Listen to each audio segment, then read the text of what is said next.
President Buhari at APC NEC meeting urges members to leave worthy legacies at the forthcoming party primaries. I urge all and sundry to ensure that we play the game according to the rules.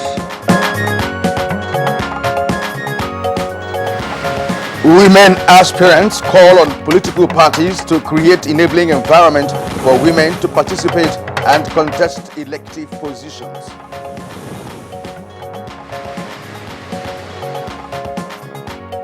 National Assembly Joint Committee on Electoral and Political Parties Matters reduces the budget proposal for 2019 general elections by over 200 million naira. And on Good Morning Nigeria today, Nigeria, China and Germany relations in focus, and also fallout of All Progressives Congress APC National Executive Council meeting.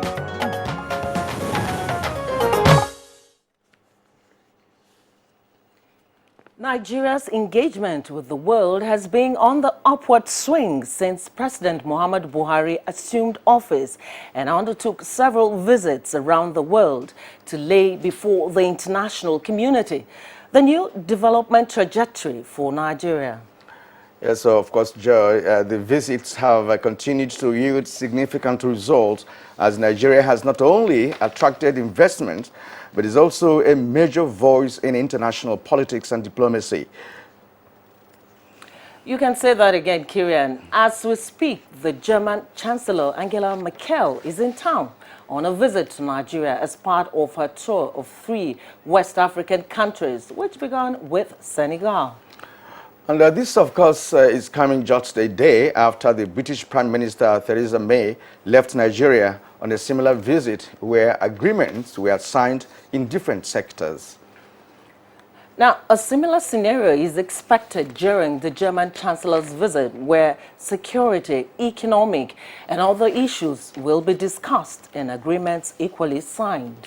Now, Joy, shortly after President Buhari gets done with hosting the German Chancellor Angela Merkel, he is due to depart for China, where he will be joining Chinese leader Xi Jinping and other African leaders at the Forum on China-Africa Cooperation FOCAC Summit in Beijing, China.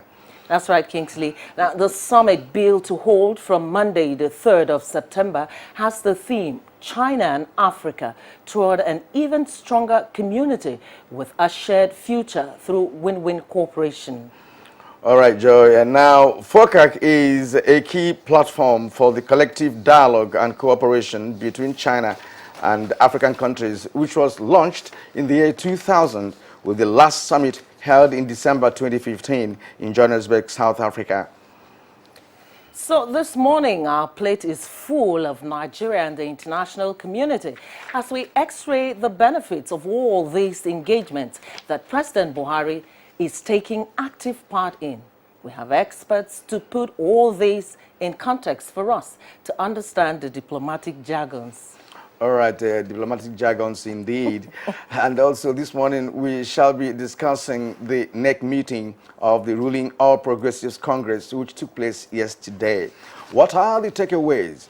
We shall hear all about it as we take on those who should know. Thank you for joining us on the Nigerian Television Authority, Africa's largest television network. I am Kirian Umayo. And I am Joy Osiago. I join my colleague Kirian in welcoming you to the program. In the course of the program, we shall bring you the newspaper review, business, sports, foreign and entertainment news. For now, let's join our colleague Anne Juvenal for the morning news. It's over to you, Anne. Hello, Joy and Kirian. Good morning and welcome to the news. President Muhammadu Buhari has made a strong case for members of the governing All Progressives Congress to do whatever it takes towards leaving shining examples in the forthcoming party primaries ahead of the 2019 elections. Addressing the National Executive Committee meeting of the party at its national headquarters in Abuja, the president maintained that defectors have left no dent on the superstructure of the APC. I urge all and sundry to ensure that we play the game according to the rules, come out with free, fair, and credible primaries. Let us shine the light through our primaries, and the rest of the country will find the way. In the meantime, President Muhammadu Buhari is challenging stakeholders in the governing All Progressives Congress, especially in the southwest geopolitical zone, to do all it takes within the limits of the law towards ensuring that the party retains the governorship seat in Osun State. At a meeting with those that matter in the zone, the president emphasized the need for the success story of the APC to be maintained ahead of the 2019 polls.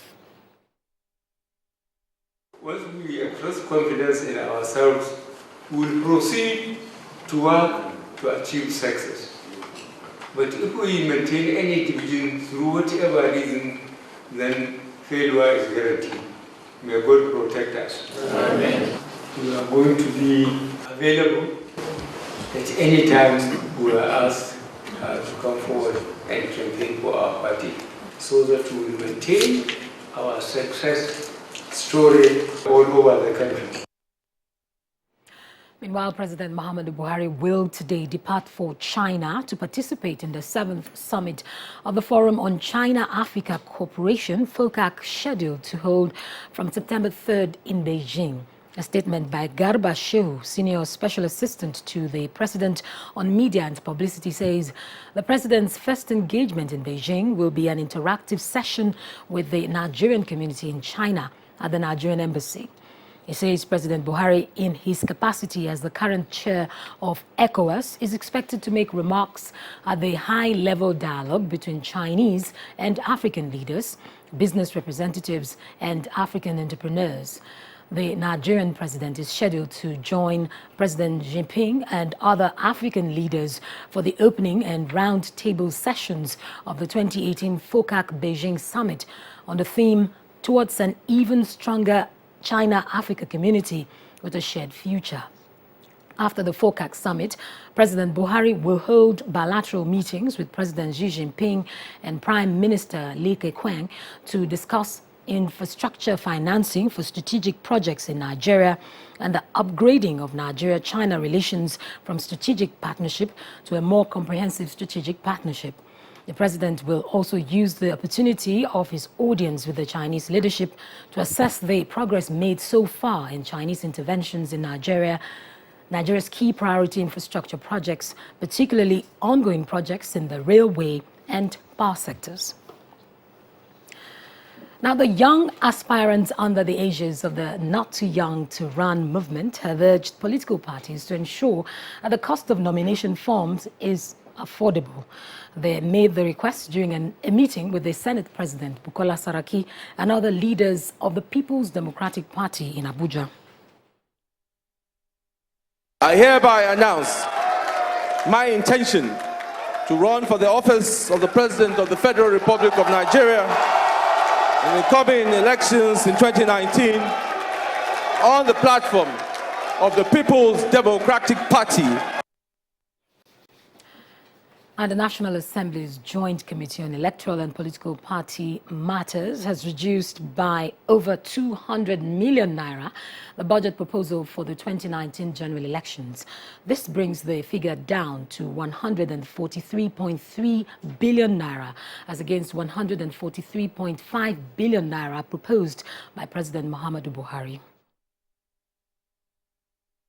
After exhaustive deliberation, the committee reviewed the INEC budget to 143,312,256,955 naira 13 kobo, signifying a reduction of 200,272,500 naira. The committee is suggesting to the leadership of the National Assembly, the Committee on Appropriation, to source the funding of this budget through virement from other service-wide votes under the Special Intervention Program recurrent to ease the consideration and avoid increase in the size of the 2018 expenditure framework.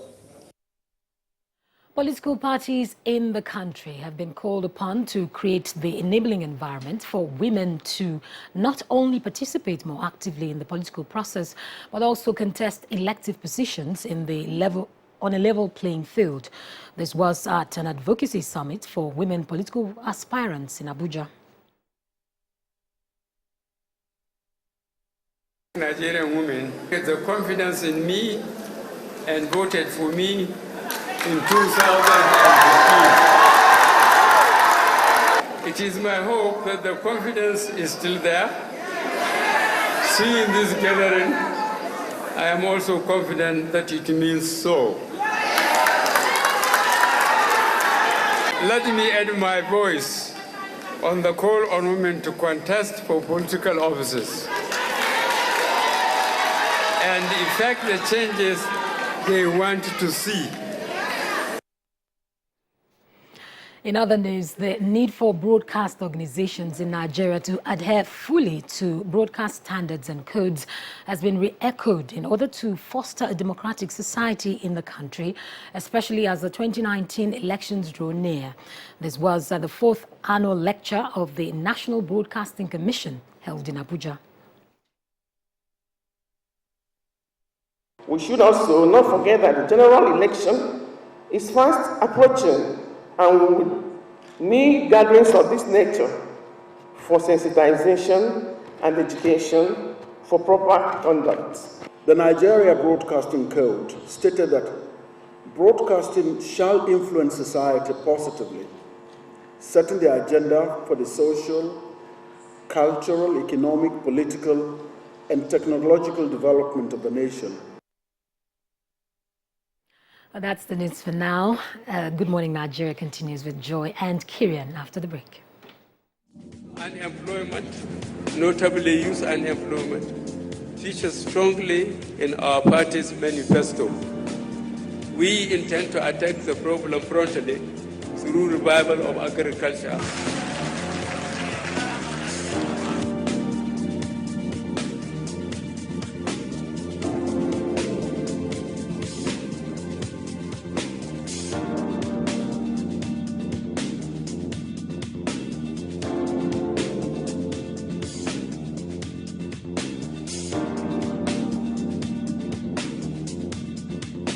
The 30K is going a long way. Actually, I bought an acre of land for 60K like 2012, and presently I have a cassava farm and a yam farm.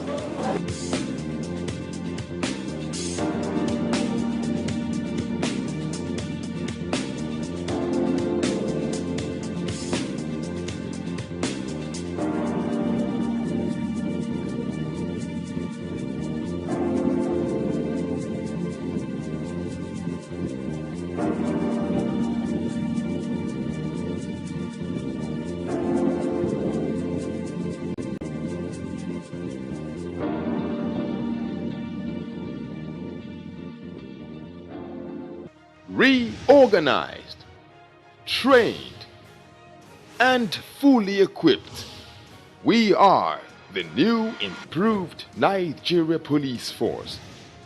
We fight crime, we bust syndicates. Whatever the crime, wherever the hideout, the Nigeria Police Force will get you busted. Stop kidnapping, armed robbery, murder, pipeline vandalism, and other criminal activities. Be productive. Be security conscious. Join the police force to secure your life and property. This message is from the Nigeria Police Force Public Relations Department. Winning in hot and dry conditions is hard. Causes the body to sweat, which attracts germs that are easily passed from one person to another. What keeps you so cool, man? Dettol Cool combines Dettol's protection and an invincible icy feel. For super cool confidence, use Dettol Cool. Dettol soap is now also available for 100 Naira only. Ladies and gentlemen, please welcome the daring and invincible Louis the Mosquito. Responsible for 200 malaria cases all on its own. Is there anything that can kill Louis? Morphine! Presenting Morty's Power Guard. Its powerful formula kills malaria mosquitoes fast. So, get Morty's Power Guard. You in the air-conditioned office with the itchy throat. Strepsils. Girl in the spotlight with the raspy throat. Strepsils. You in the pollution. Yes, you. Dry throat. Strepsils. Hello in the downpour with the scratchy throat. Take Strepsils. Strepsils, with its soothing medicinal ingredients, will heal the harm done to your throat from external factors. Strepsils. Strepsils. Strepsils, for a dry, itchy, raspy, scratchy throat. Fake news which is shared for malicious purposes is a danger to our peace and security in Nigeria. Misinformation as fake news is a serious threat to our hard-earned democracy and promotes hatred and misunderstanding between our communities. We are all responsible for stopping the spread of fake news in its tracks. So, always check the source and credibility of any news item. Say no to fake news. This message is brought to you by the Federal Ministry of Information.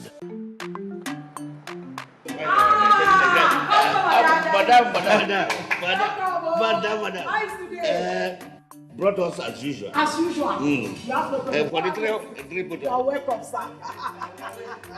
as usual, yeah? You take that one. You take that one. You don't understand? We want Nigerian homegrown rice. Finish. You don't have? You don't have? Join the rice revolution today. No other rice that tastes like Nigerian rice. Are you sorry? That's the Nigerian rice we are talking about. Chocolate made in Nigerian rice. Healthy food. I'm going to bring Mrs. Mobu to come to chocolate rice of made in Nigeria here. And see how it are made. Correct. And how they are cook it. Correct. Homegrown rice are good for your health. It boosts our economy and give employment to our people. This message is brought to you by the Federal Ministry of Information and Culture. Helen! Your kitchen gets 10 out of 10. Thank you. This also gets a 10. Should we see the toilet now? Sure. This gets just 1. It is clean. But not perfect 10. Better than my detergent and bleach? Impossible. Challenge? Try the new Apic 10X. Compared to bleach and detergent, Apic sticker formulation removes yellow stains times better, giving you a sparkling clean toilet. Wow. Now you also take that Apic 10X challenge. Also available in 200 ml pack. Thank you for staying with us on Good Morning Nigeria, the last for the week. The federal government has affirmed its commitment to the implementation of various strategies set out in the Economic Recovery and Growth Plan to address the 5 execution priorities of microeconomic stability, agriculture and food security. Minister of Budget and National Planning Udoma made this known while addressing the Joint Planning and National Council on Development meetings in Abuja, Ogun State. Now, let's join Comfort Amadu for details of these and other stories on Business News. Good morning. Now, Minister of Finance Kemi Adeosun has revealed on investors from the United Kingdom to take advantage of the improved business environment in Nigeria to invest in key sectors of the economy. She stated this at a meeting with members of the business delegation of the visiting British Prime Minister, Theresa May. The minister maintained that President Muhammadu Buhari specifically established the Presidential Enabling Business Environment Council to improve on the business environment and pledged government's determination to sustain existing reforms to consolidate the gains of the economy through deepening of the subnational ease of doing business project. Meanwhile, the British Minister for Africa, Harriet Baldwin, has lauded the trade relations between Britain and Nigeria in the area of green financing, noting that the new partnership with the Nigerian government worth 70 million British pounds, which are expected to create over 100,000 jobs in the country. She added that the UK's bilateral trade relationship with Nigeria was currently worth 4.2 billion British pounds per annum. Now, in a bid to ensure accurate welfare for its working population, the federal government, through the Federal Mortgage Bank, has approved a first tranche of about 46.9 million naira for housing renovation and housing loans to the civil servants in the country, to the tune of 1 million naira each. The home renovation loan is up to 1 million naira, and that way, everybody that is working and is contributing to the scheme can benefit from it. The Federal Mortgage Bank says this is as a result of the National Housing Fund initiative of the federal government, which gives opportunities to civil servants to save up funds for housing purposes. The first beneficiaries are civil servants at the Abuja Municipal Council. For a very long time, I've been desiring how to fix my houses. When we had the opportunity of this federal mortgage, some people say it will not work, but at the end of the day, the check was presented to us today. This money is going a very long way in renovating the house where I'm staying presently. Stock market extend losing streak as Nigerian Stock Market Exchange All-Share Index dips further by minus 0.77% to close at 35,086.67 basis points against minus 0.44% depreciation recorded previously.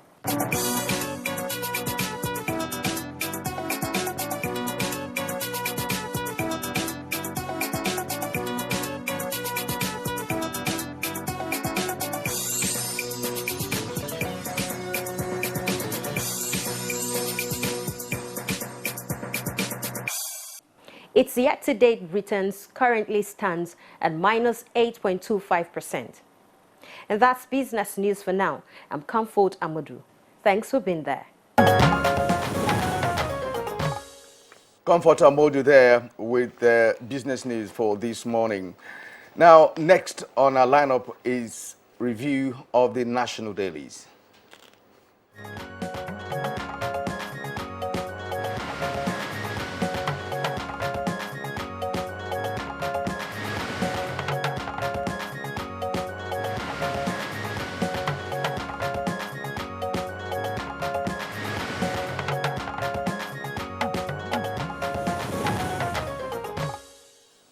We start our review this morning by looking at the front page of the Punch newspaper. The lead story there says, APC NEC adopts direct presidential primary, indirect for governors, others. Dogara, Lasson absent from meeting, send apologies. You can get details of that story from page 2. Let's move quickly to the Daily Independent newspaper. Let's see what's trending there. And the lead story there again is on APC and the NEC meeting, of course. APC denies loyal reps, senators automatic tickets. It comes with a couple of riders, 3 to be precise. Adopts direct primary for presidency, indirect for others. Primaries should be shining examples, Buhari tells officials. Meets Tinubu, Akande, Oshiomhole, Akeredolu over Osun polls. Details on page 4. All right, now I have the Nigerian Pilot and of course the Guardian, but the Nigerian Pilot captured the APC NEC meeting this way. It says APC crisis deepens with 4 riders as governors subdue Buhari, Tinubu, Oshiomhole over primaries. Angry with Oshiomhole, party undecided on cost of nomination forms. Saraki Dogora, Otom's defection inconsequential, says Buhari. Details is on page 4 of the Pilot. All right, let's go back to the Daily Independent newspaper. Below the picture story, now that picture story there is, you can see Rochas Okorocha, Governor of Imo State, Vice President Yemi Osinbajo, President Muhammadu Buhari, and Adams Oshiomhole, National Chairman of Progressives Congress, during the party's NEC meeting in Abuja yesterday. There's a story below that. PDP presidential aspirants warn governors against interference in primaries. Saraki finally joins presidential race, decries poverty in Nigeria. Okay, back to the Nigerian Pilot for other stories trending on the front page of the newspaper. We have below the nameplate, poisonous rice. Ebonyi government reopens Abakaliki mill, announces suspension, arrest of market leadership. You can get more of that on page 37. Now, Buhari says, contest political offices to implement change. That's Buhari urging women in Nigeria. That's on page 10. And now, below the photograph on the front page of the Nigerian pilot, that's of course the Senate President Bukola Saraki, where he declared for the presidency. All right, say federal government must account for victims of enforced disappearance. That's the Amnesty International on page 11. Now, below all that, that's it, on the foot of the Nigerian pilot, herdsmen killed 2 soldiers in ambush in Benue. Saraki's exit makes APC cohesive. That's Oshomole saying that. Plateau killings, fish out corporates, Governor Long task security operatives. Page 11 has details of that story. Now, Lake Chad crisis puts 11 million people in humanitarian need, says UN. It's on page 12. All right, Joy. Let's go back to the Punch newspapers. Below the picture story there, which has core members, FARC sets up committee on excess crude account management. Details, you'll find details on page 25. PDP asks Tambuwal, Atiku, Kwankwaso, others to accept primaries outcome.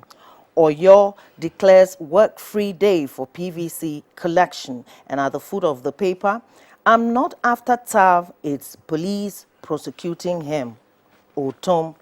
Details on page 42.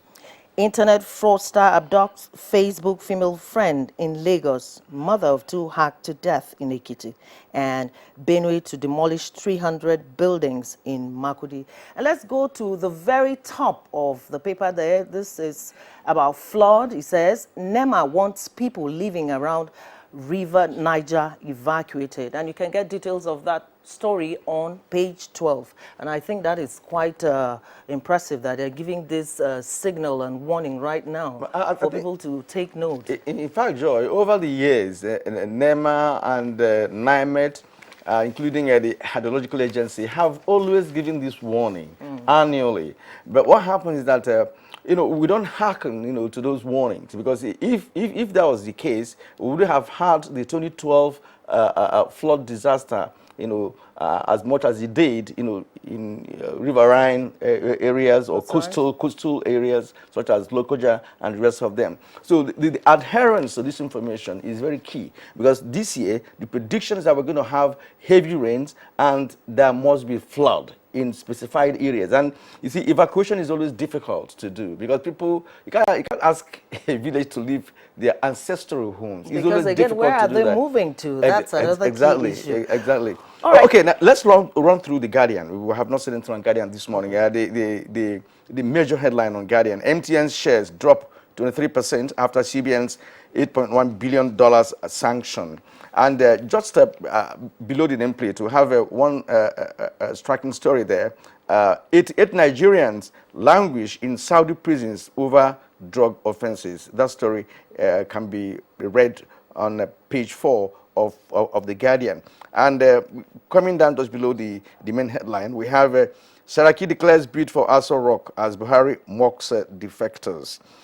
Military helicopter crashes and kills 18 in Ethiopia. Now, Joy, let's go to the editorial for this morning. Yes, quickly to the editorial. And this one is coming from the Guardian newspaper, and it is titled, Adieu, Senator John Sidney McCain, 1936 to 2018. One of the iconic figures in contemporary politics in the United States of America, Senator John Sidney McCain passed on recently after a long battle with an aggressive cancer of the brain at the age of 81. The American people and government have celebrated his life. The national flag, which is hoisted in the White House, is flying at half-mast in his honor. His funeral has been made a national event in appreciation of his service to the nation. And talking about his service to the nation, in the Senate, he distinguished himself as a broad-minded politician who concentrated on core issues. He often reached a rapprochement with fellow senators from the other side of the aisle. He placed America ahead of self-interest. When he became ill last year with cancer, he returned to the Senate to cast a deciding vote that defeated President Trump's proposal to ditch Obamacare without an adequate replacement. He also turned to different countries after Trump was elected to reassure allies across the world that America will not abandon them. Yes, there's His something legacies. there's something very peculiar about McCain. Yes. McCain has played a pivotal role in the development of the U.S. Especially, yes. Remember, he was a Vietnam War veteran. That's right. Who was captured, incarcerated for 5 years, returned to America, joined politics, under the platform of the Republican Party. And this is a man who does not vote, according to partisan. He votes according to his own conscience. That was why the vote that defeated the repealing of Obamacare, because he said there was no replacement. So why repeal what has been existing? Irrespective of the fact that he came from a Democratic president. Now, the story, the line I didn't hear from you, because I saw it earlier ago, is the issue of what lessons can even Nigerian politicians learn from this caliber of a man. And it's John all McCain. about selfless service, putting the nation before personal interest. And that is one huge lesson most of our politicians should learn. Yeah. All right. Now, conclude. And that's the paper review for this morning. We'll take a short break now. When we return, we'll start the first leg of our conversation this morning. Hate speech is not a joke. It incites genocide and crimes against humanity. Most of Africa's civil wars are caused by hate speech from one tribe against another. We don't want it here. The Nigerian government stands firm against hate speech. Under no conditions whatsoever should we tolerate or excuse or justify hate speech or hateful conduct of any kind, especially where such is illegal. There's no doubt that the resurgent push for separatism, as well as the rising cases of ethnic and religious disharmony, are all traceable to the growing phenomenon of hate speech. One nation bound in freedom, peace and unity. Nigeria, one nation, one people. This is a public service announcement brought to you by NTA. Winning in hot and dry conditions is hard. Causes the body to sweat, which attracts germs that are easily passed from one person to another. What keeps you so cool, man? Dettol Cool combines Dettol's protection and an invincible icy feel. For super cool confidence, use Dettol Cool. Dettol soap is now also available for 100 Naira only. These days, people get their news and information from more media sources than ever before. Some of the news and information given are fake, unverified, doctored, and manufactured to create confusion, stir disaffection, and cause disunity. Before you believe or share any news, ask yourself, is this real? Is it from a credible source? Is it verified or verifiable? Fake news is dangerous. Whether you do it for fun or for political gains, real people can get hurt. Fake news, don't create it, don't spread it. This is a public service announcement from NTA. Ladies and gentlemen, please welcome the daring and invincible Louis the Mosquito. Responsible for 200 malaria cases all on its own. Is there anything that can kill Louis? Morphine! Presenting Mortise Power Guard. Its powerful formula kills malaria mosquitoes fast. So, get Mortise Power Guard. For years, the NTA has been promoting science, technology, arts and crafts under the tagged name National Children's Expo. We are set with another edition as we gather children around Nigeria. Junior category ages 6 to 12 and senior category ages 13 to 18. The theme for Expo 2018, achieving self-sufficiency in agriculture, meeting the challenges of security and exposition of alternative energy as pathways to national development. Date, October 21st to 25th, 2018. Venue, NTA Headquarters Arena, Area 11, Garki, Abuja. We are set to celebrate the best of innovation across the country. For more information, please call the following numbers. NTA ETV promoting learning. Dettol team is visiting schools to teach children how to protect themselves from diseases. Do you know how we get illnesses like diarrhea, cough, and cold? No! They are spread through germs which are everywhere. You collect germs that cause diseases. You pick up germs from any surface, like when you don't wash your hands after going to the toilet, while playing. And then you can get sick because of germs. That's why you need to fight germs to stay healthy by washing your hands and taking your bath with Dettol soap to protect from up to 100 illness-causing germs. Wash your hands. What you have to do is bath yourself. Dettol soap every day. Wash your hands.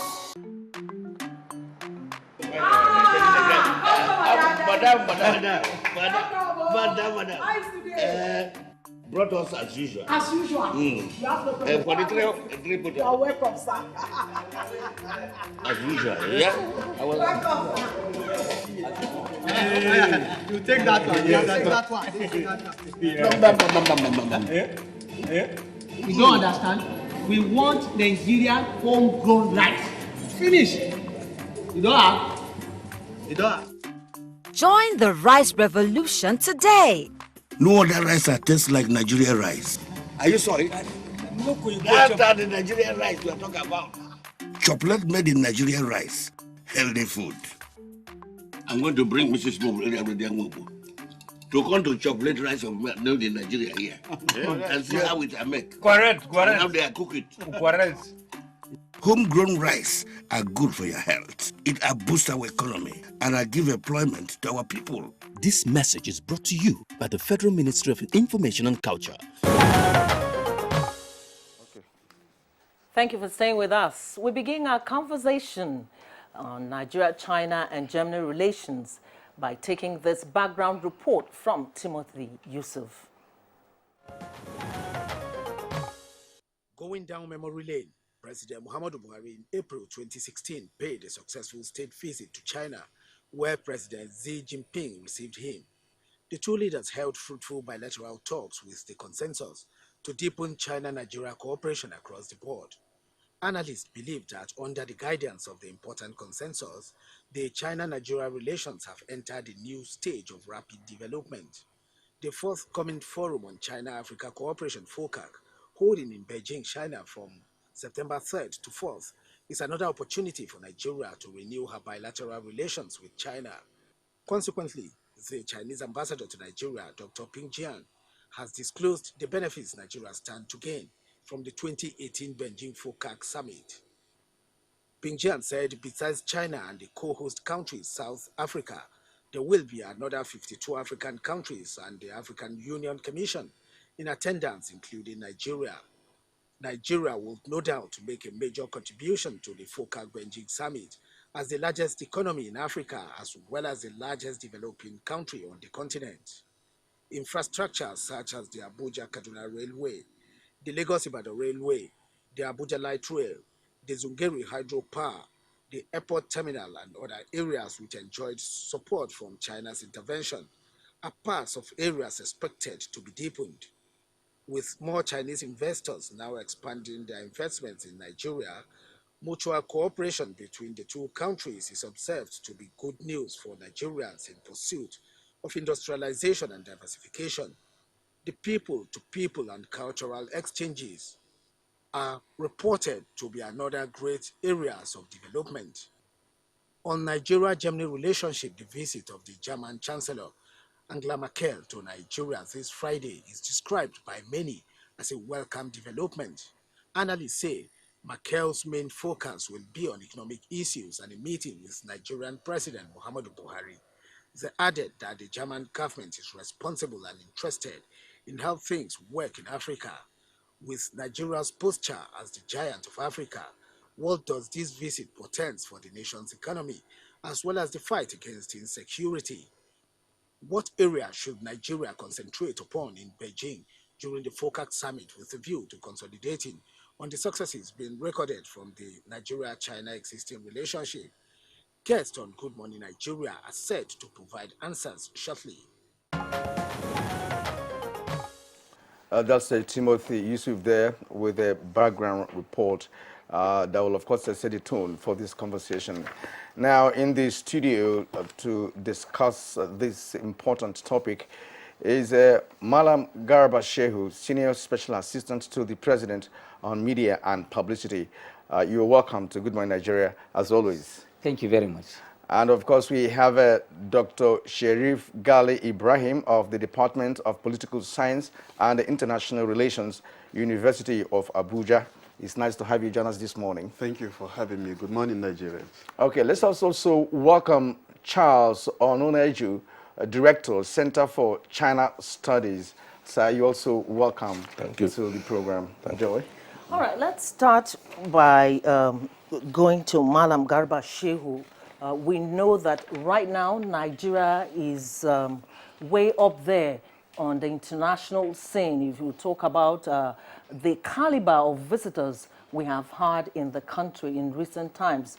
Just recently, the Prime Minister of the United Kingdom was here, and this morning we hear that Angela Merkel is also in the country. How would you describe the relations between Nigeria and Germany? It's excellent. Perhaps it could never get better than what it is at the moment. And this is all coming from, initial person-to-person contacts. The coming of President Muhammadu Buhari in 2015 had done a lot to change the tone and the tenor of our own international relations. Sadly, for a long time, this country had mismanaged our international relations. We had lost so much international credibility that, that it had happened on the continent. High-profile leaders, Bill Clinton came to the continent. Nigerians were angry. He never showed up with his face here. Obama came. He shunned Nigeria.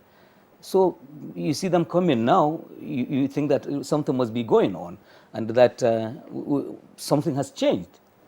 And so therefore, what is it that we have? It's because we have instituted a new leadership and a new international relations pattern in tone and tenor that is appealing globally. So we are reaping the dividends, of good management of our international relations.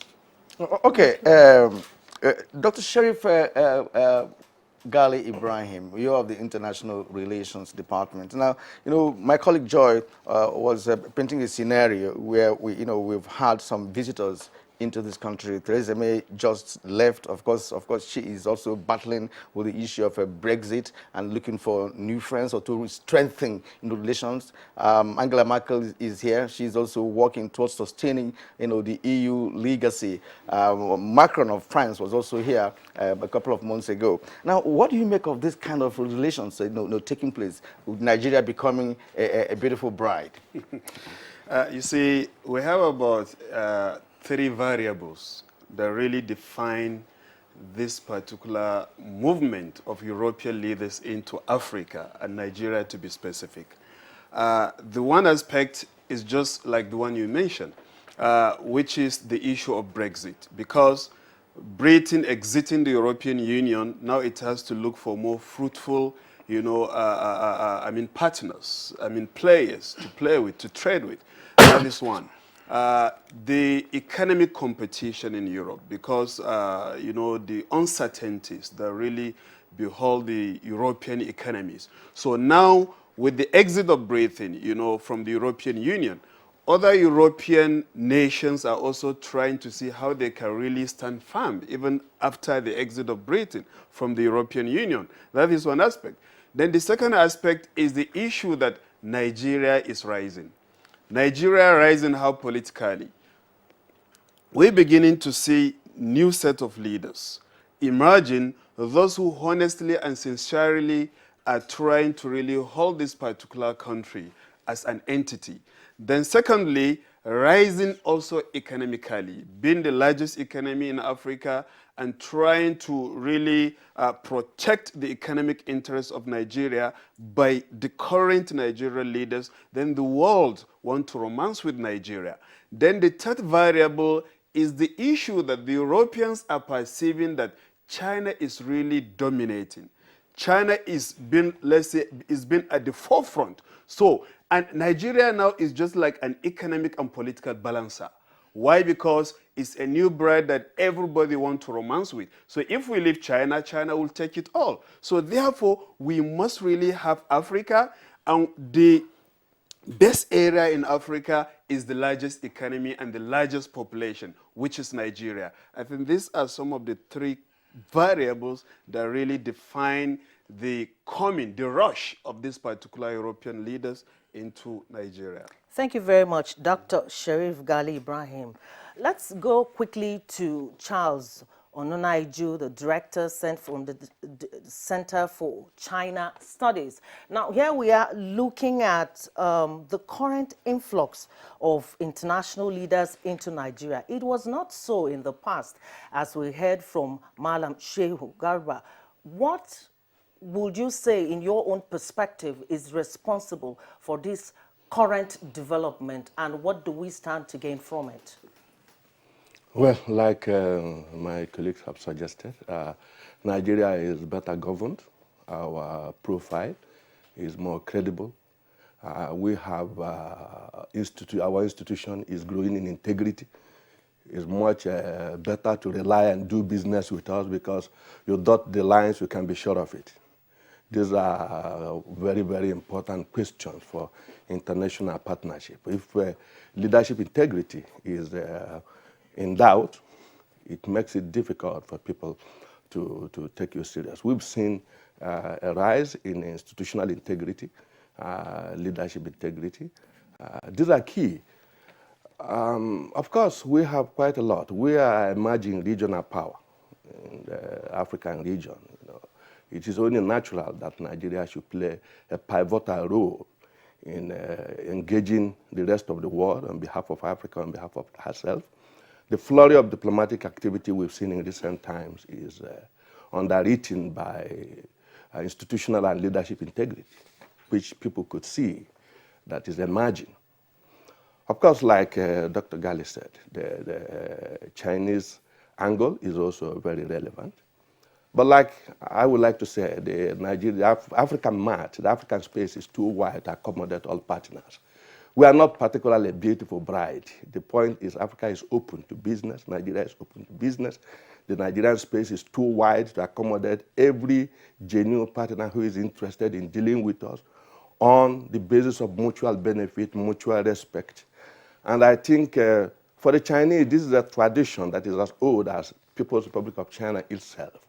You know, dealing with countries on the basis of 5 principles of international cooperation, mutual respect for territorial integrity, mutual respect for your choice of your social system. And of course, in recent times, this cooperation has become phenomenal. And let me say very frankly, President Buhari took a very important step to consolidate Nigerian-China cooperation. As last year, by investing and restoring the integrity of one China principle, which has been the defining credo of Nigerian-China relations since 1970. And what it is, kicking out the Taiwan Trade Office from Abuja, which has been used by the Taiwan administration to undermine Nigerian One China principle. This really excited the Chinese. It's been on for the past 10 years. The Chinese have been worried, saying, look, allowing the Taiwan stay here is like recognizing 2 Chinas, and this does tremendous damage to Nigerian One China principle. Many regimes have fidgeted over this. President Buhari took the bull by the horn, asking the Taiwanese trade office to relocate to any of Nigerian commercial city. And I cannot tell you, this was a defining moment for Nigerian-China cooperation. All right, let me stay with you, because of the background you have about China, its a history and the philosophy. Now, the Asian Tigers are a shrewd business community, and I want to ask you, having the basic knowledge of Chinese and how they operate, how their businessmen operate, would you think that Nigeria will get something out of this relationship? The president is leaving for China, after receiving Angela Merkel, and he's going to return to China, perhaps on a broader arrangement where all African countries are going to be involved. Now, what should be his takeaway, from this visit? Of course, like you may know, after FOCAC in 2015 in South Africa, in December 2015, President Buhari was the first African leader to visit China immediately after the Forum on China-African Cooperation Summit, the first that ever held on African soil. He visited China in April in 2016, immediately after the summit in South Africa. And the harvest of that meeting was huge, like you know. A lot of agreement was signed, and since then, the landscape, especially infrastructure landscape, has changed. The Zengeru Hydro Dam is up and running. The Lekki Deep Sea Port is up and running. The Mambela Power Plant that we add about 5,000 megawatts to the national grid, a substantial game changer that will reduce cost of doing business by almost 40% for Nigerian businesses, is up and doing. The Abuja Railway Kaduna is up and doing, now in use. Lagos Ibadan Kano railway line is under construction. And the influx of Chinese businesses creating employment. There's one particular thing. I want to tell you something. Chinese businesses are relocating to Africa on the basis of the rising labor cost in China. The advantage China enjoyed about 30 years ago when the cost of doing business in Europe and Japan was rising. China was the destination of all major businesses. Now that advantage has been transferred to Africa and more importantly to Nigeria. Chinese businesses are moving in Nigeria, and because of the labor cost, they're employing more Nigerians. Nigerian are managers, medium and high level in various Chinese enterprises here. So I think if we stay focused on this cooperation, of course, without neglecting all our traditional engagement, because like I said, the African-Nigerian space is too wide to accommodate every player. That, no matter how much involved China becomes, the space is still enormous to accommodate other important players. All right, thank you very much, Charles Nunaiju. Let's return to Malam Garba Shehu. We will continue the discussion about Nigeria-China relations, but I want us to come back on the issue of Nigeria and Germany, since Mikel is in the country. I know that President Muhammadu Buhari had visited earlier on an official visit, and now that Mikel is in Nigeria, has this got to do with the previous visit? What should we expect from the current visit? Well, you know, the dialogue is an ongoing one. And let me say that the opening up of Europe to Nigeria from the beginning of the Buhari presidency is owed to Mrs. Merkel, and we must say that she, at the time he took power, she was the chairperson of the European Union, and supported President Muhammadu Buhari.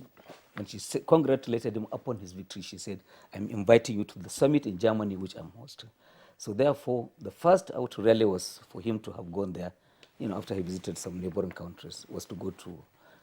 And since then, he struck a very strong relationship with Ms. Merkel.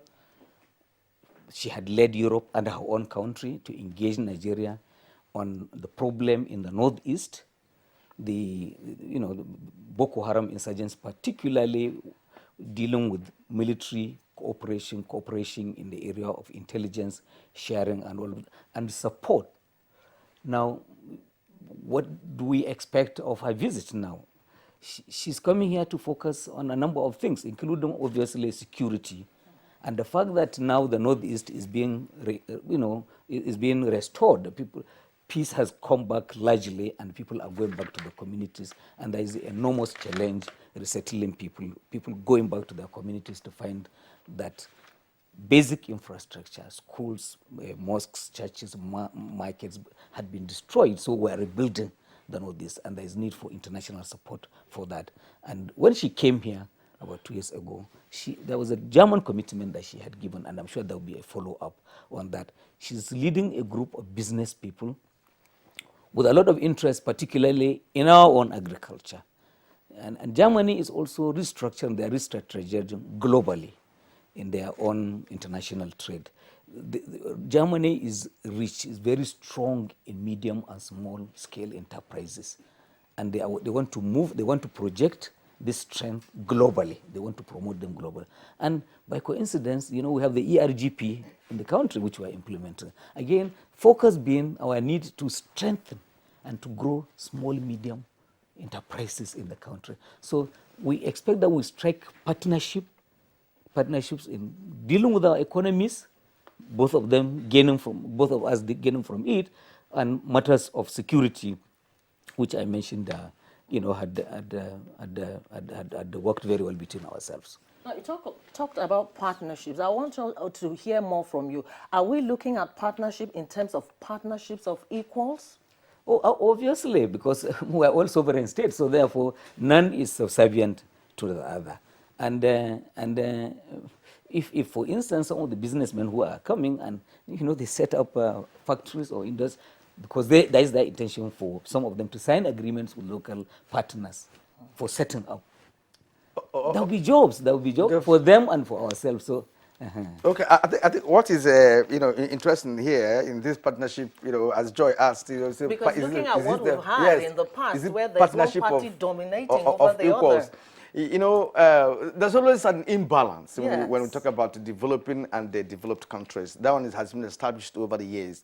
But the point of view of Malam Garba Shehu is that this is a fresh kind of negotiation. Because if you look at that, German construction firms are the biggest in this country, and over the years that has happened. I don't know how much of this kind of business that we have in Germany. So I am coming to you, Dr. Gali Ibrahim. To what extent, would you think that Nigeria, is going to benefit from this German-Nigerian relationship? Security also in focus. You see, diplomacy is all about negotiations, and each and every diplomat or party tries to represent itself as well as its own national interest. But she raised an issue now that we must be very careful, in dealing with our hitherto colonial mothers, because she made mention of, before you really augment the present as well as rediscover the future, you must go back to the past. What really Africa experienced, under colonialism. So we must not really open a way for an asymmetric power, either economic or political power relations that will really not be, fruitful or for the best interest of Africa and Nigeria. This is defined under North-South relationship, but our relationship with China is South-South cooperation.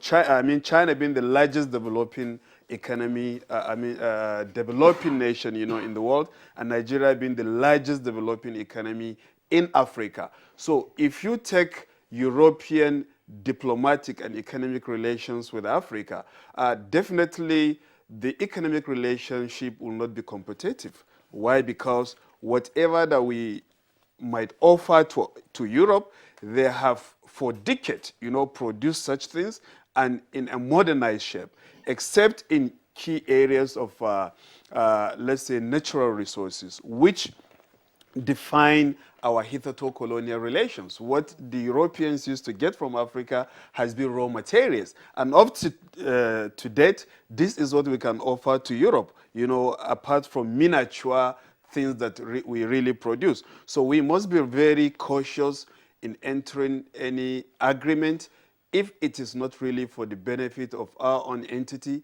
and our own continent.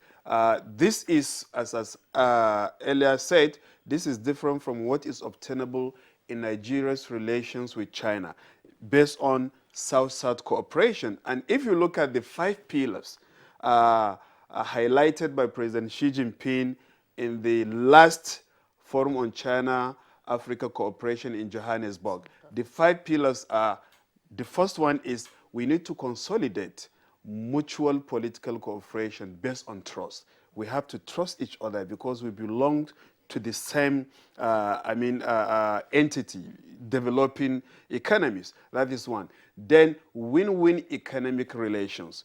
If China comes to Africa, China wants to win, and it also wants Africa to win. And that is why China is even motivating Nigeria to expand the tentacles of its own export to China. This is true. Then we should also enhance areas of exchanges. That is cultural exchanges. This will allow us to understand, each other.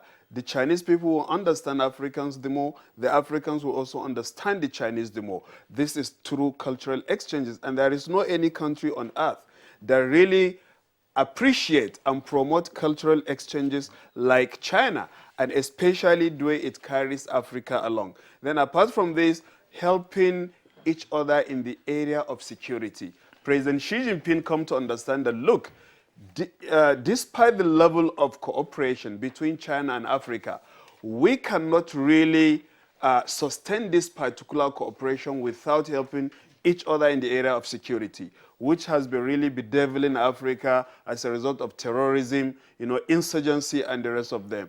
Then the final issue, Xi Jinping identified the area of unity and coordination, of international affairs. That is, we belong to the same voice, especially at the United Nations. We must really support each other, one another, even at the United Nations. And that is why China, being member of the 5 permanent members of the Security Council, it is always in support of Africa and African policy. The China-African policy, the 5 areas of plan, as brought about by Xi Jinping at the last summit in 2015, he said, look, there is the need for us to cooperate more in industry, fighting poverty, in agriculture, public health, exchanges, and more other areas. And these are all areas of need that Africa need.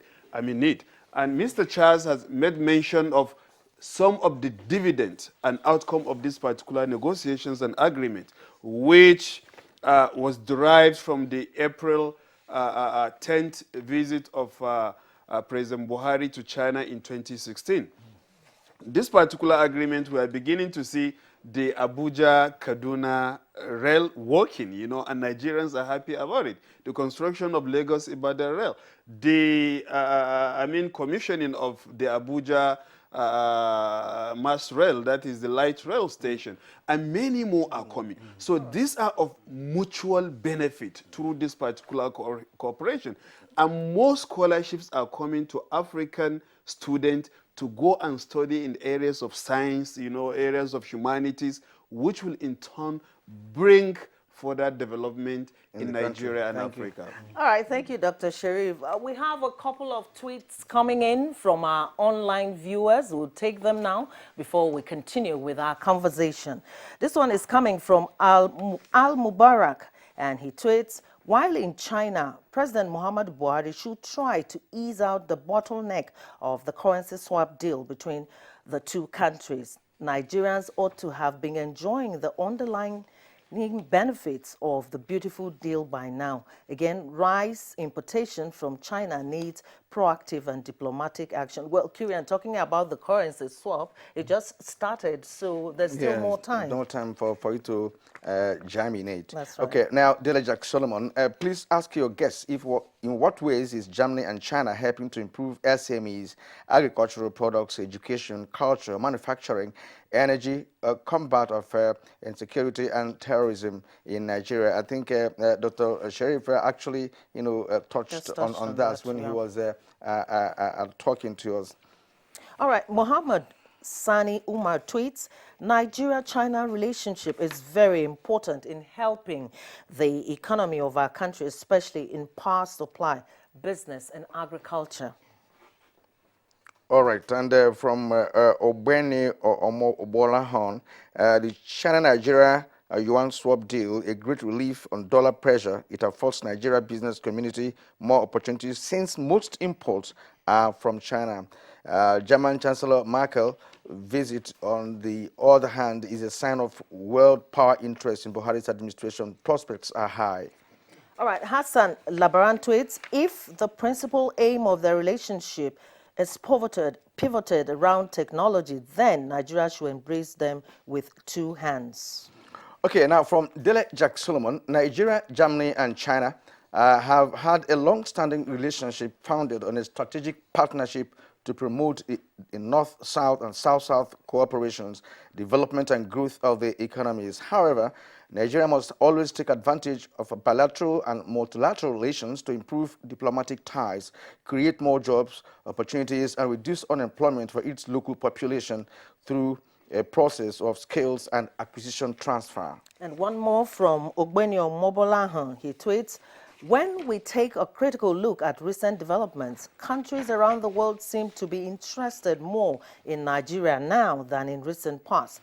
The leadership of the country can only take advantage of this and use same to deepen our economic recovery plan and prospects. Better days ahead with the influx of foreign powers into the country. The synergy between the Nigerian government and those of visiting and visited countries for bilateral trade agreements can only engender development. The future of Buhari's administration is bright in the next 4 years if re-elected. All right, we have from DW Nigeria Limited. It says the impact or the pact between Nigeria and China has always been hugely at Nigeria's disadvantage, and that takes us back to Mr. Charles once more with this comment now. Nigeria being at a disadvantage. Now, let me paint a scenario for you, because China is actually known for giving Nigeria some sort of support. I recall that during the launch of Nigeria's communications satellite, many countries bidded for that launch, including China, France, Britain, US, and Canada. It was only, and Russia, it was only China that offered to train 100 engineers, Nigerian engineers, satellite engineers, right? And that was actually why they got that bidding. Now, in this connection, with all the activities between, diplomatic activities between China and Nigeria, are we going to get such trainings? Because Nigeria is actually lacking, or lagging behind, when it comes to the issue of having, you could call them artisans here, right? People who are, technicians, actually, who are also very useful in the different sectors of our national life. Yes, just to give you an example, recently, one of Chinese largest engineering firm here, CCEC, took 247 young Nigerians to China to study railway engineering, so that in future, our railway projects can be led by Nigerians. The same with the largest telecom, Huawei. Some time ago, about last year, 2,000 young Nigerians were also offered training in ICT. This is the nature of China's engagement with Africa, which dates back to as early as 1960, when Premier Xu Enlai visited Africa and offered the 10 bases of cooperation with Africa and other developing countries. And training is training is built into the process, because Chinese support and assistance, from that point of view, from the foundation of its cooperation with Nigeria and the rest of Africa, is not designed to promote dependency. It is designed to enable us to stand on our own and give substance to the principle of mutual benefit, equal relation, and mutual respect for each other's sovereignty. This has been the thread that ran through the gamut of China's cooperation with Africa, including when China built the longest railway in Africa and does not have a railway of similar length to herself, the Tazan Railway from Zambia to Tanzania, about nearly 10,000 kilometers. Of course, Kaunda Nyerere went all over the world asking for this railway to be built. Everybody said it's economically unviable. And Mao said, we do not have a railway of comparable length, but because Africans are our brothers, we will build it for Africa. And this was started in 1967, completed in 1973. This is the defining credo of China-African, China-Nigerian relation. Of course, like the Chinese great reformer, former reformer, Deng Xiaoping said, if you open a window to get the fresh air, some insects will fly in. But you do not shut the window simply because some insects. In China-African cooperation, China-Nigerian relation, like every other international relation, there will be some issues here and there to be resolved, but you don't shut out the huge outcome. You don't shut out the good thing that happens between these elections. Thank you very much, Charles Onunaiju. Let's return back to Malam Garba Shehu. The president is departing for China for FOCAC 2018, that is right now. What is the significance of this important meeting for Nigeria? Well, President Buhari goes there as president of Nigeria, as chairman of ECOWAS, and also as a friend to President Xi Jinping. So it's three things combined in one. And it's very easy to see some of the quick outcomes that would follow. First of all, you know, the two leaders will themselves be signing important agreements. They will witness the signing of two important agreements. One is on the information and communication technology infrastructure backbone, which is enormously important for development of IT in the country and our communications. And the two, then there is one road, that's the one they call the One Belt, One Road agreement that the two countries, in essence, I think it's essentially an MOU that will see to the further strengthening of the already existing good relations between our own countries, increasing the space for further investments in infrastructure and trade and mutual, exchange of, consultations between our two countries. But there will also be about 25 other agreements and MOUs that will be signed on the sidelines. A lot of them involving Nigerian businesses promoted by the NIPC, the NNPC will be there, NASIMA, the Chamber of Commerce, and so on. So we have a lot of people from the private sector going. A lot of, yes, of course, there is a high-level interaction of African and Chinese businessmen. So it's not just about government-to-government thing. There's also a business-to-government and business-to-governments, because both President Buhari and President Xi Jinping will also be meeting, the businesses from China and Africa. So the essence of it is there's a sense that a community is growing between Africa and China. All right, it's a model for international relations we have not seen elsewhere. All right, sir. Thank you very much indeed, gentlemen, for, of course, doing a good job dissecting this very issue of Nigeria's foreign relations. And at this point, we'd like to appreciate Malam Garba Shehu, the Senior Special Assistant to the President on Media and Publicity, as always. He's always here with us, when we have such topical issues. Thank you for being here this morning. Thank you very much. And Dr. Sharif Gali Ibrahim of the Department of Political Science and International Relations, University of Abuja. It's been very interesting talking to you this morning on this very issue that, of course, that you are part of, as a trained man in international relations and the political science. And, of course, the man who... Thank you for having me. Yes, of course, the man who has the history of China and the nation's relations with the other parts of the world. Charles Onunaiju, Director, Center for China Studies. It's been a wonderful sharing your thoughts on this matter. Thank you so much. All right. Good Morning Nigeria returns in just a moment, as we will also be focusing on the next meeting of the ruling APC. Stay with us. Makes a Nigerian powerful. I trust the power of Dettol's One Capful for bathing. The power of Dettol's One Capful protects from up to 100 illness-causing germs. Be 100% sure. Give me the value pack. Helen! You do great value shopping. Absolutely. I'm a champion at getting value. Then you must have bought the Harpic 200 ml. Why Harpic when I have this?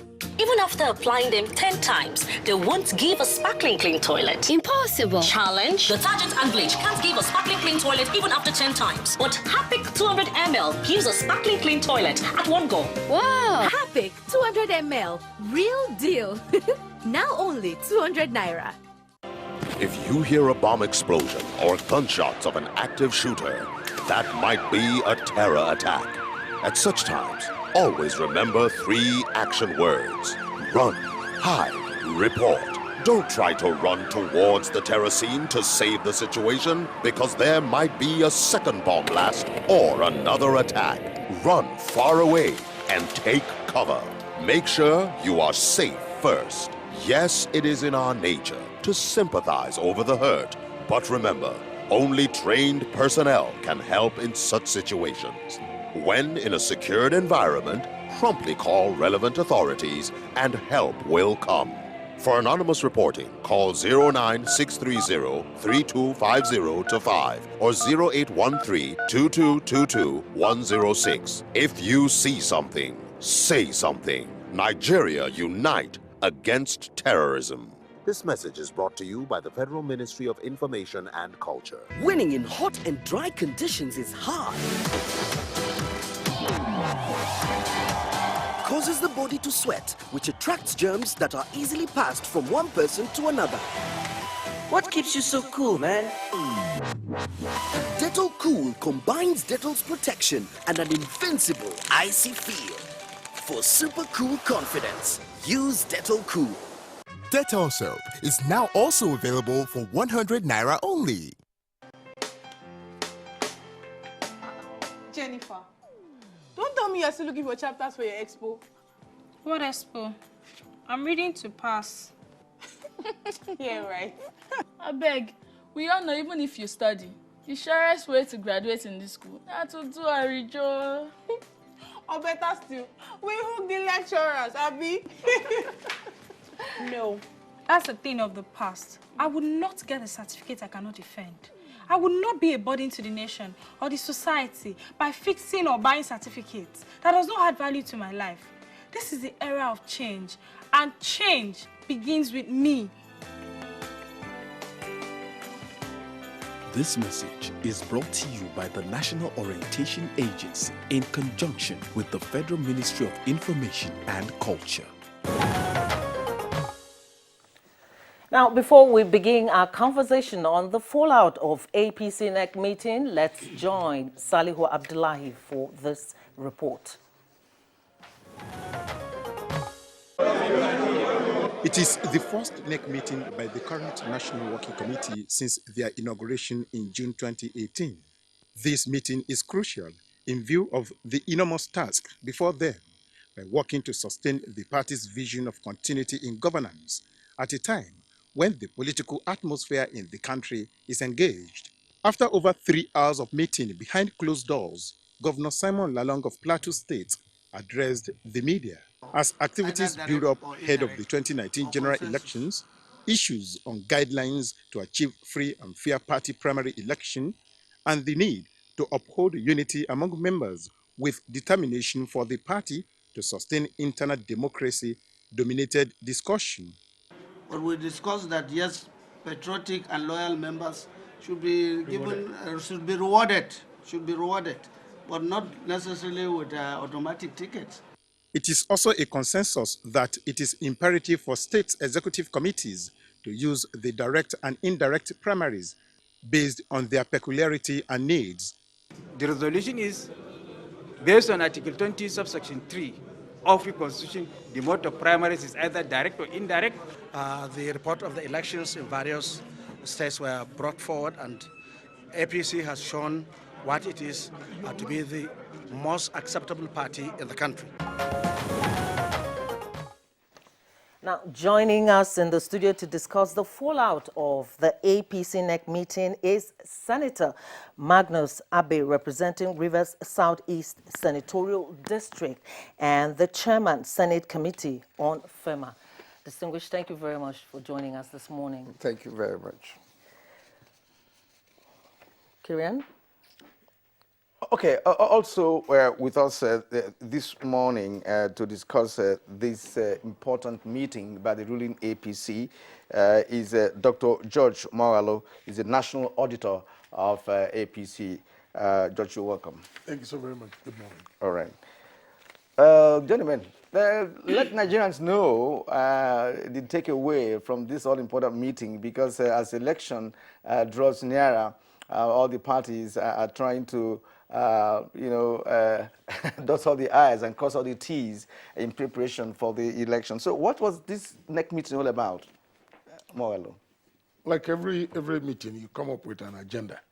Our NEC meeting was precisely to deal with the issue of the party's primaries that will soon commence. We looked at the timetable, the schedule, and then the mode of election. So basically, those were the two. And then naturally, for every meeting, we get an update from the National Secretariat of where we were, where we want to be in the days ahead. All right, Senator Magnus Abi, I remember watching reports yesterday and then reading papers this morning, and seemed as the issue of direct primaries came up strongly at the NEC meeting. Can you tell us a bit about that? Well, a lot of people tend to get confused over this direct and indirect primary thing. First of all, the direct primary is a situation where all party members are allowed to vote and participate in picking the candidates for the party. The indirect is when only delegates who have earlier been elected in one form or the other or by position are the ones who will then pick the candidates. In the case of this particular election, what was decided was that as far as possible, the states should decide the option of whether to use the direct method or the indirect. And that in situations where there are issues in any state, then of course the party would have no option than to use the direct primary in order to avoid a situation where there could be some contention over which particular delegates had been used or had voted in the election. So all in all, I think the most important thing is that, like the president said, the party is fully committed to a free, fair, and transparent process that will be all-inclusive and be able to ensure that as much as possible the candidates that are wanted by the party, bulk of party members, is who gets to fly the party's flag. I think that's the most important thing we got from there. Okay. Sorry, staying with you, is there a controversy about this? Because we have read in the papers, as Joy, rightly pointed out, about some people saying the constitution of the APC made provision for both direct and indirect. As it is now, what has been decided? What has been decided at this meeting with respect to whether you are going direct or indirect, or is it to the discretion of different states? Yes, I think substantially what has been decided in this meeting is that the states would have a say, and critical stakeholders will have a say in deciding which of the options to choose, whether to go direct or indirect, or even to do it by consensus as far as possible. So I believe that contrary to some of the reports that you're seeing in the news media, there's not really any great difference between what has been decided in this meeting and what has always been the options that are open to the party. Just that previously, the party had always chosen the option of delegate elections, for the reason, of course, that it is easier to organize. Also, in looking at the issue of direct primaries, we also talked about having a valid register of members. And for that reason, right now, the registration of members across the country is ongoing to try to tidy up the party membership registers across the country so that there is no argument or dispute as to who is a member of the party and therefore entitled to vote and who is not. Because if you have issues about delegates, who is a delegate and who is not, you can also have issues about who is a member and who is not. So I think the most important thing is that party members across the country are committed to strengthening the party and should work together in ways that will ensure that all views are captured in whatever processes the party has, but that the majority view would, of course, prevail at the end of the day. I think that's where we are. All right, thank you, Senator Abbott. Let's go quickly to Dr. Mogalu. A lot of Nigerians are waiting to hear what NEC will talk about the issue of defections. There's this movement from one party to the other going on, some from APC to other parties, others from PDP and others to APC. What was discussed about these and also the issue of internal democracy? Regarding the issue of defection, like I've always said, it's about, like APC, like any other political party, is a human organization. And political movements at different times is a function of individual wish. It could be driven by ambition, it could be driven by political realities with regards to the environment anybody is operating. But the issue of defection didn't come up as a point, as an agenda in our NEC meeting. However, in the course of Mr. President's remarks during the meeting, he made a comment that people have defected, yes. He didn't touch our superstructure. Because it's expected. Because if somebody wants or is expecting to actualize his or political ambition, and he feels that he cannot actualize it within the framework of the party as it is, he has a choice. How about the issue of party ideology? Yeah, that's the problem here. Because now it's a question of the individual. It's not about the party. It's a question of the individual. That is why most times you find out that most defections are a function of the individual ambition or the individual expectation. And they want to drive it. So, and since it's a democracy, you can't stop somebody from expressing himself. And the expression of somebody's feeling includes defecting at any point in time. So it is a function of what is driving the individual.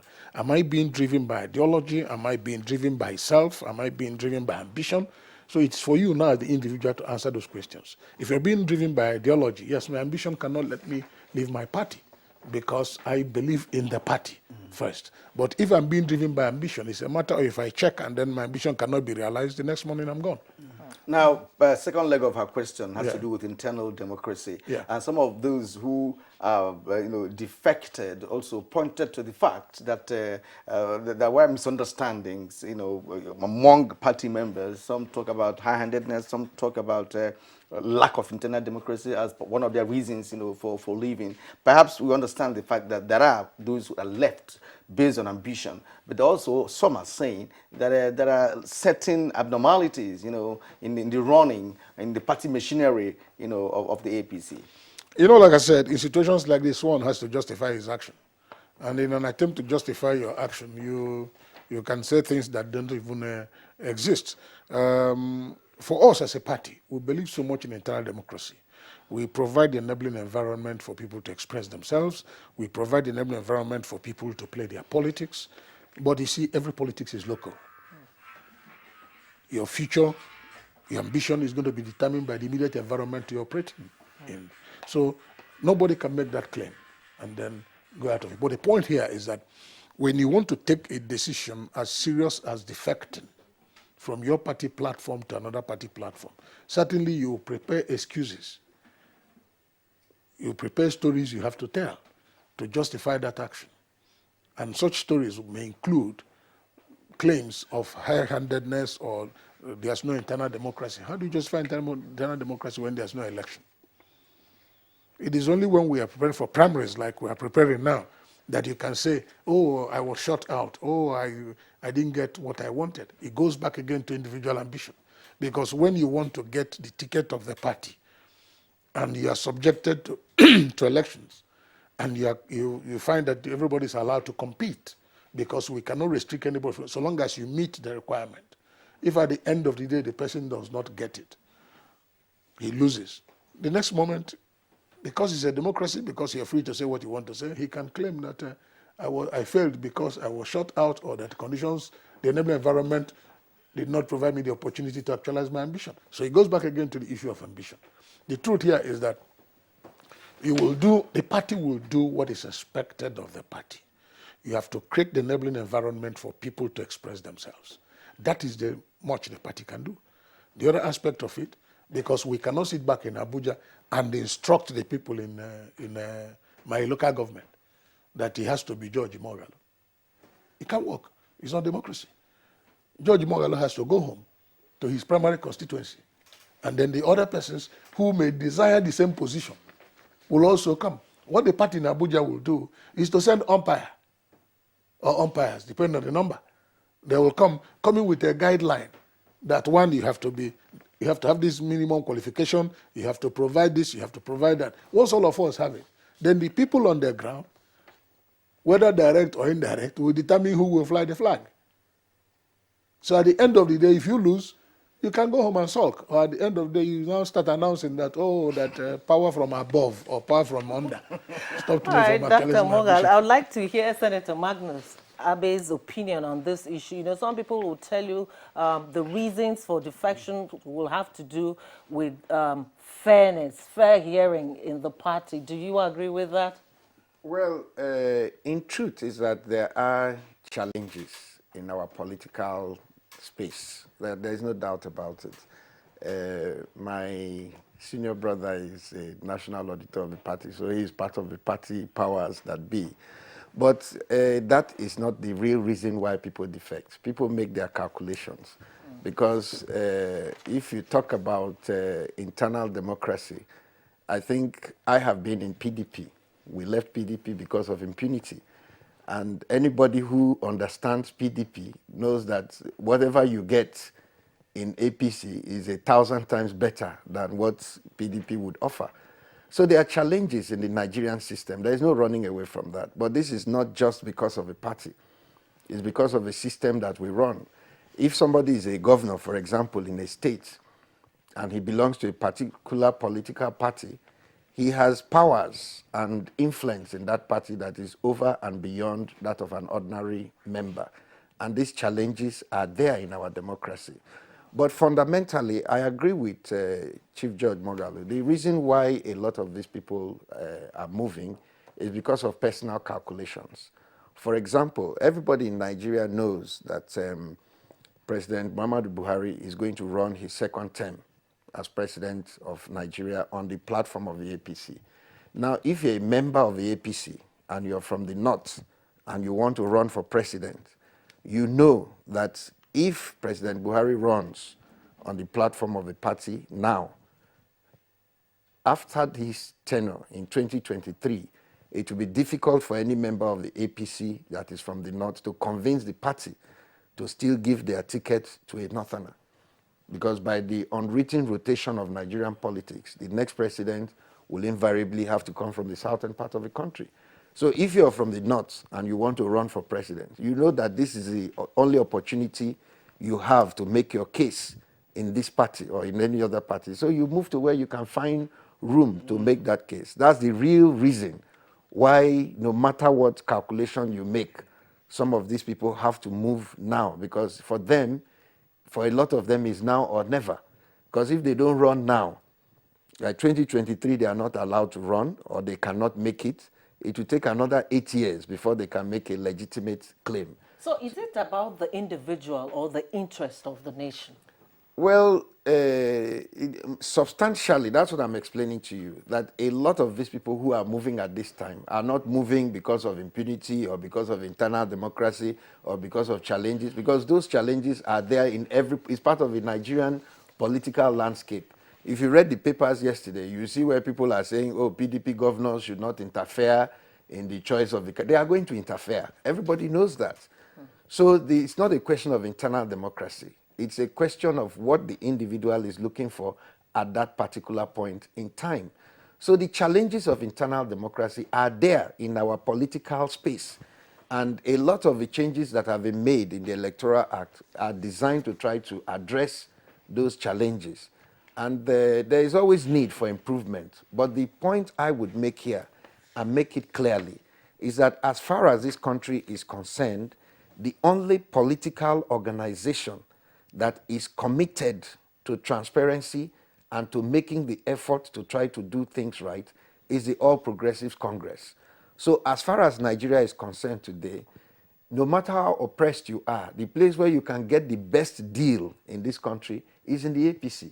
So nobody can say they are leaving APC because of impunity or imposition. Those are things that the ideology of our party is against. But in some of those other parties, that is part of the culture and the tradition. All right, that brings us to the issue of the forthcoming general elections. Exactly. It's not going to be easy for any of the political parties, if you ask me, based on what is existing in the political landscape, at the moment.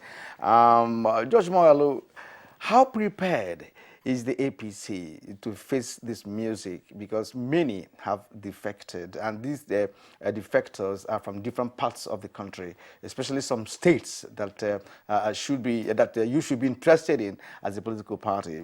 Because otherwise, if you don't get the required percentages in all these states, you will not be able to make it. So how prepared is the APC? Well, I will answer the question by starting with the fact that defection is a two-way movement. Some people are defecting out, some people are defecting in. So it's a two-way movement. As for whether we are prepared, we are getting prepared. It's a process.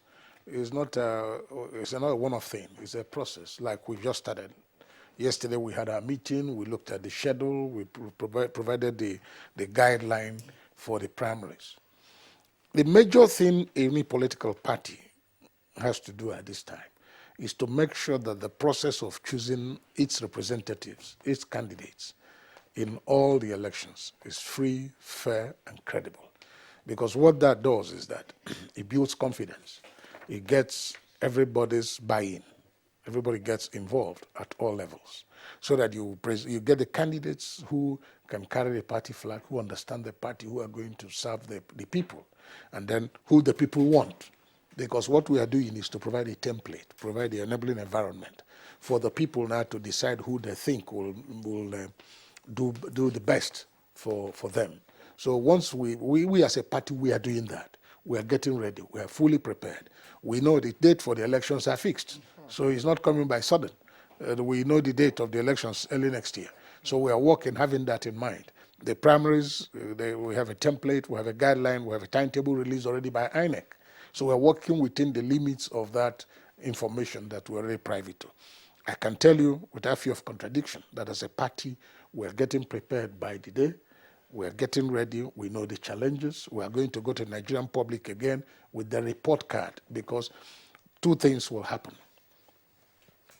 And in any political development, you have two scenarios. Those who want to come in and those who are there. For us, we are going to go with our report card. It's not a case of what we will do. It's a case of what we have done. And then if you give us a further opportunity, we are going to do more. It's different from somebody who is coming to tell you he's going to do that. So Nigerians will have an opportunity to make an assessment. Look at the promises we made when we were coming in. Look at how far we've taken it. This is where we are, and this is where we intend to be in the next 4 years. So by the time we send that to the Nigerian public, we bring it for them to see. One thing about this is not rocket science. It's things you can see. We are going to be assessed based on what we have done as a political party that has the government of the day. So basically, we are getting ready, realizing the challenges ahead. All right, Senator Abe, Dr. Moghalu talked about the process being fair and transparent. And I remember that listening to President Muhammadu Buhari's speech at the NEC meeting yesterday, he says, play by the rule. How can you ensure that party members adhere to these rules? Well, like I said, in this country, we all know that as far as our electoral process is concerned, there are challenges. And some of those challenges are caused by we, the people, ourselves. Because no matter what rules you make, if there's no good faith and there's no cooperation from the human beings who will actually gather to do these things, it becomes very difficult for anybody to ensure that the rules are kept. But like I said from the beginning, the difference between the All Progressives Congress and any other political party in this country is that right from the top of our own leadership, we are committed to doing things rightly by the rules. That is the slogan, the ideology, the philosophy of our party, and the personality of our leader, President Muhammadu Buhari. So those challenges are there, but I believe that as far as this country is concerned, where you will get the best option for internal democracy today in Nigeria is in the APC. And I know you will be telling Nigerians all of that, when you go out for the political campaigns, when the time comes. But at this moment, let's look at this issue of visitations by some world leaders to Nigeria. And of course, also the visits of our own president to other parts of the world.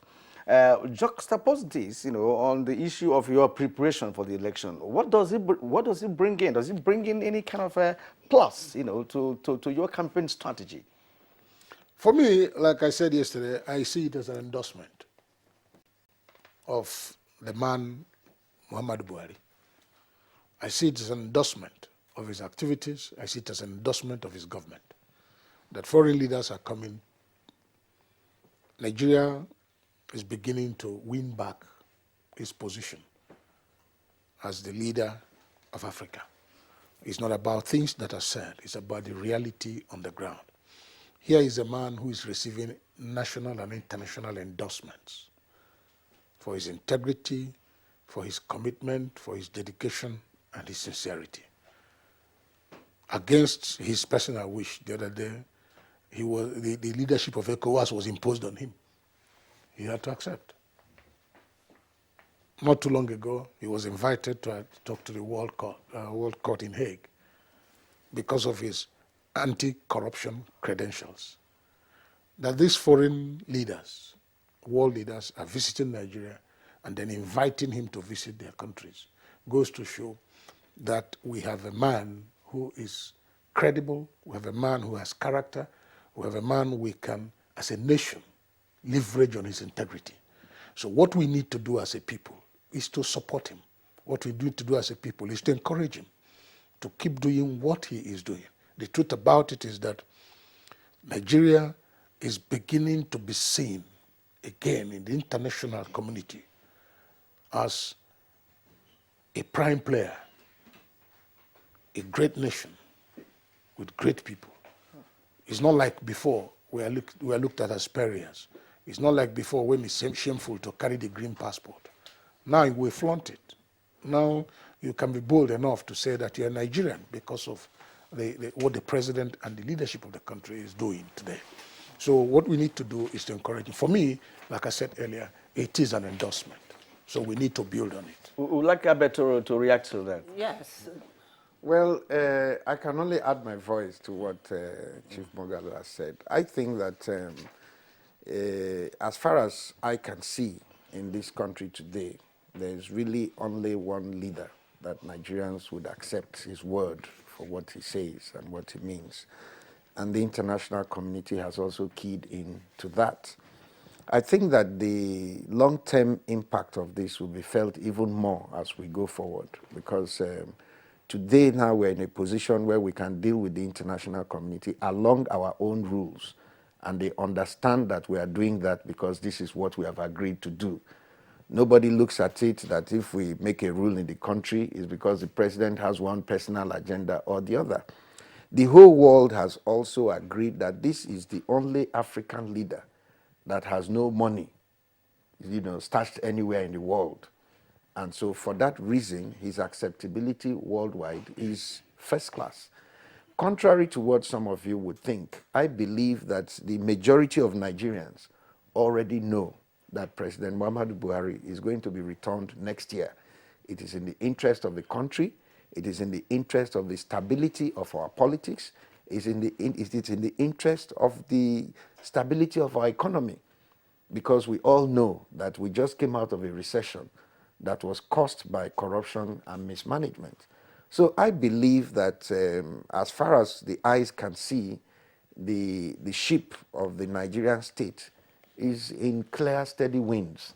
And all we have to do is to hold course and see that we continue to travel in the right direction. Some say that integrity is not enough to run the nation. How do you react to that? Well, people will say that because people have to say something.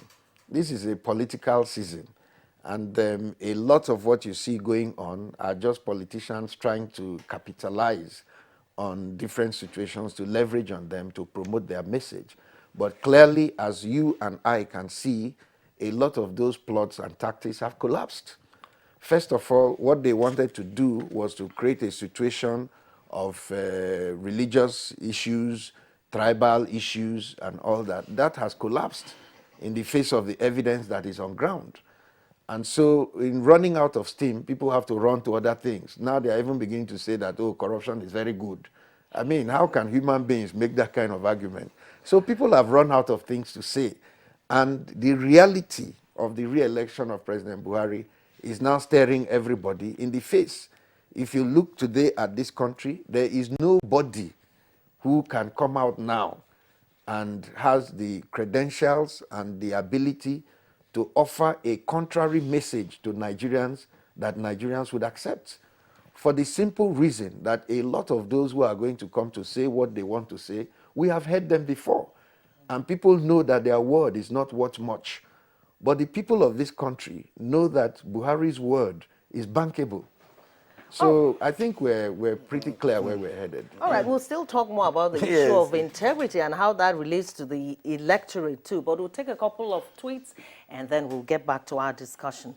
This one is coming from Dele Jack Solomon Medj. He tweets, please, can your guests shed more light on why APC NEC adopted direct primary to select its presidential candidate and declined to adopt direct primaries for other positions? Yeah, let Temawale react to that before we go to the next tweet.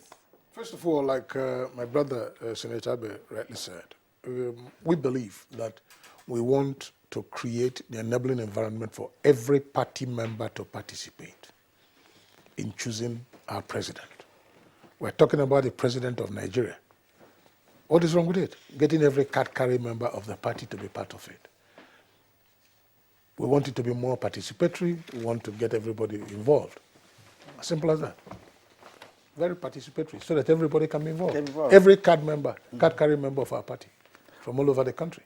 Let them be part of choosing our president. Okay, still from For us, it's an endorsement, actually. Okay, still from Dele Jack Solomon. Direct or indirect primary election or not, what is important for the APC is to field candidates that will give our country purposeful leadership that will improve the quality of lives of Nigerians, particularly on economic progress, anti-graft war, and the creation of jobs for the younger generation of Nigerians. I agree. You agree with this? Kieran, you know, here Dele Jack Solomon is talking about purposeful leadership that will improve the quality of the lives of Nigerians. And I'm asking, you know, right now we're talking about the issue of integrity, President Muhammadu Buhari being integrity personified. But here again is my question. What about Nigerians, talking about those who are following? Can we just hang on to the integrity of the president alone? What should the electorate be doing? What should others following behind be doing to assist President Muhammadu Buhari so that we all can run on the same lane, not just focusing on President Muhammadu Buhari alone? Senator Abu. Yes, thank you. But before I respond to that, let me say that I think that the decision of NEC in many ways is being misinterpreted across the country. It is not that the party ruled out direct primaries for every other position. No. What the party did was to say the states will have a say in deciding which option they choose. And that where there are issues in any state, the national will use direct primaries to conduct this. So the two options, in fact, three options, are still on the table, as they have always been. Now, going back to the issue of the integrity of the president and the capacity of Nigerians to also follow course, it has always been said that when a fish wants to rot, it starts from the head. And the same way, too, when things will go right, it also has to start from the head. I think that why we make so much capital out of the integrity of the president is that it affords every other Nigerian an example to follow. And people are following. You know, this is a country where things have been done. I think it was one general that said at one point that the Nigerian army has become an army of anything goes. Nigeria at a point had become a country of anything goes, where anybody could do anything. So the breath of fresh air that this president has brought to say, no, I will not do anything that is not above board, is a fundamental and important foundation on which the integrity of the system can grow. There are rules that had existed, like TSA, for example, had been on the cards, but nobody could implement them. Why? Because when they want to implement it, somebody goes to the president, arranges one deal with the president, and he has an interest in the deal. the matter is subverted for that minute, and the thing would not happen as expected. But as soon as this president came in, nobody can approach him to discuss anything that is not above board. And so all these rules are gradually coming into play. I keep telling people, I was chairman of a Senate committee on petroleum downstream in the 7th Senate. We could not see the NNPC budget as senators. Every year we will have a fight, they will cite the law, they will threaten to go to court, anything to stop elected representatives of the Nigerian people from seeing what NNPC will make and what they will spend. But today, as a member of the Senate Committee on Petroleum Upstream, I have a copy of the NNPC budget. What NNPC is spending and losing and all that is in the public domain. So whether it is good or bad, the fact that we are even able to know in facts and figures what is happening to some of these things is all a reflection of the president's integrity. So whether you like it or not, that fact that this one man says that he will not participate in doing what is wrong is already rubbing off on the country in a lot of ways. How many of your governors are learning from the president's example? You see, you cannot separate corruption and indiscipline. Both of them go hand in hand. So when you have a man who is so credible, who has integrity, who is addressing the issue of corruption frontally, it breeds discipline, both in the way we do things, the way we carry ourselves, the way we run government. It is no more business as usual. It's no more you wake up and do what you want to do. It is about doing what is right, what is in the books, because any mistake can cost you your confidence. So everybody is conscious of that fact. And we're living in line with that. And it's a consequence of the leadership of the country, which means if our guy is not stealing, I am not going to steal. No, okay, but when a guy is stealing, well, of course. All right, gentlemen. If you steal and you're caught, you're on your own. You can't run to Oga. You can't run to Oga. All right, because people were saying that some people are defecting to APC because they have a case in courts. But from what Abe said, that it won't save you if you have a case in court. You remain with your case while you are in APC as well. All right. Okay, gentlemen, thank you very much indeed for being part of this, second leg of our conversation on Good Morning Nigeria from the network service of the NTA. I would like to thank Senator Magnus Abe, who represents Rivers Southeast Senatorial District and Chairman, Senate Committee on FEMA. Thank you very much, sir, for your insightful discussion. Thank you. And also Dr. George Moalo, National Auditor of the APC. Thank you for sharing your time and your thoughts with us. Thank you very much. All right, at this point, we take you on sports.